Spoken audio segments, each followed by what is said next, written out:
Ini saya sekarang bersama dengan Ibu Claudia, istri dari Pak Werner yang bekerja banyak di Papua.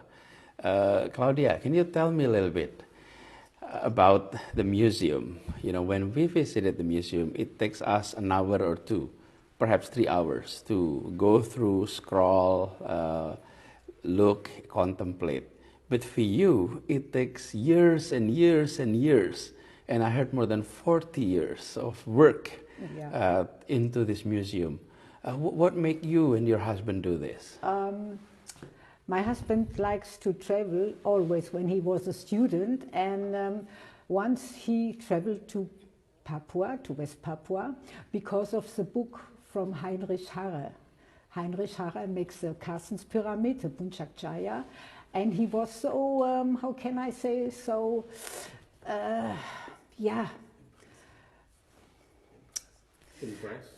impressed because of the culture, the nature. It was Shangri-La for him, and then he go to Papua quite a lot of times, and he fall in love with this country, even with Indonesia, because he said the Indonesian people are very polite, very friendly.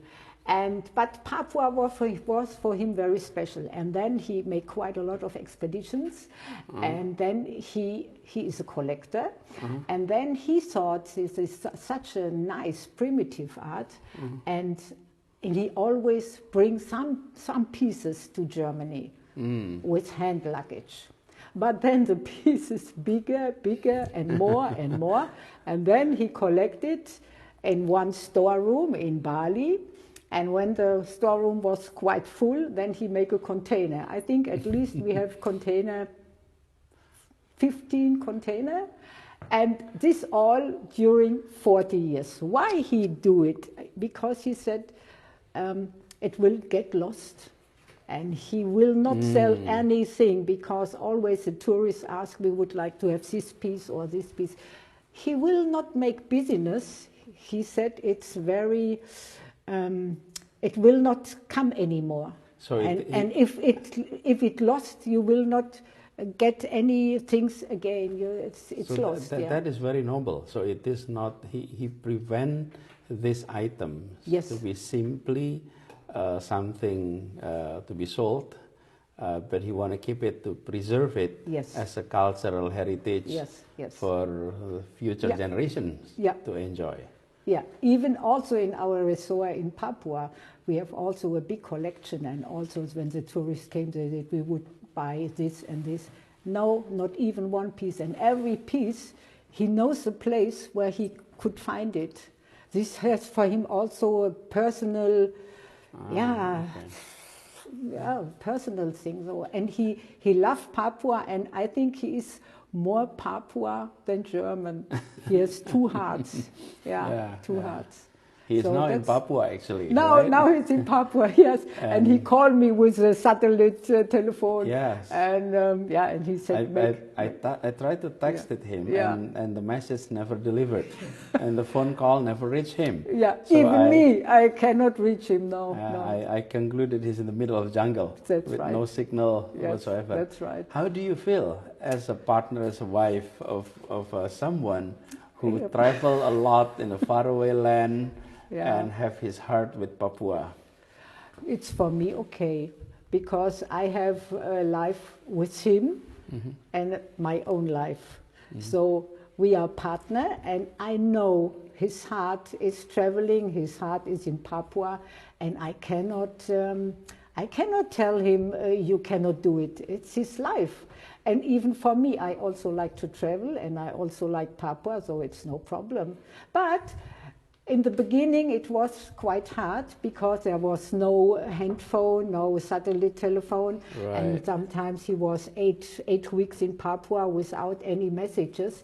This was not so nice. But now with a handphone and with satellite, it's you no can problem. communicate directly. Yes, if I'm not mistaken, Werner came to Papua when he was just finished his high schools, 1971. Yeah. And then after he finished his medical school, he came back to Papua in 1976. Yeah. So he is actually, by training, he's a medical doctor.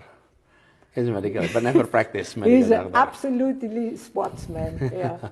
He's never tired. He's always, I don't know, I said, sometimes you are really like an animal. He's really, and he liked to make sport, and he likes the nature. He said the nature is unbelievable. You have so many different, you have glacier, you have jungle, you have super mountains. He said Papua is best off. Yes, indeed. Yeah. And now, how about the museums? Is the museum still open to public? Yes, yes. So it is still open yes. to public? Yes. How for a visitor to be able to come in and enjoy? They must make an appointment, okay. Mostly via email. Then they said, okay, we are interested, and we said, okay, it must be at least 6 persons, not only 1. So we have, if more, it's okay, but it's from 6 until 20, not more. Not more, okay. Yeah, not and more, then, because it's too full, too crowded, so 20 people, it's enough, yeah. So public can actually visit and enjoy. Yeah. And it is indeed a beautiful experience here. Yeah. They like it, and they are really surprised because they have no idea. If they heard Indonesia, it's always Bali. They know everybody knows Bali, but Papua, they say Papua, and always they think PNG. So we have to discuss to say, okay, it's one island, and the west belongs to Indonesia, and the right is PNG. And quite a lot of people didn't know this. So we also make some explanation. Yes, about that. yeah. But they are really impressed, and they said they are never. Is there many Germans come and visit these museums? Yeah, mostly Germans. But sometimes also they came from UK or from France because they visit Papua, West Papua, and they read in internet that we have a museum, and then they came really to see this place. Yes. All right. Thank you, Claudia. Yeah, welcome. And all the best, and on behalf of myself and so many people of Indonesia, I'd like to express our appreciations. You have done a noble work, you and your husband and your family, actually. Yeah. Thank you. And may His blessing be yours always. Thank you.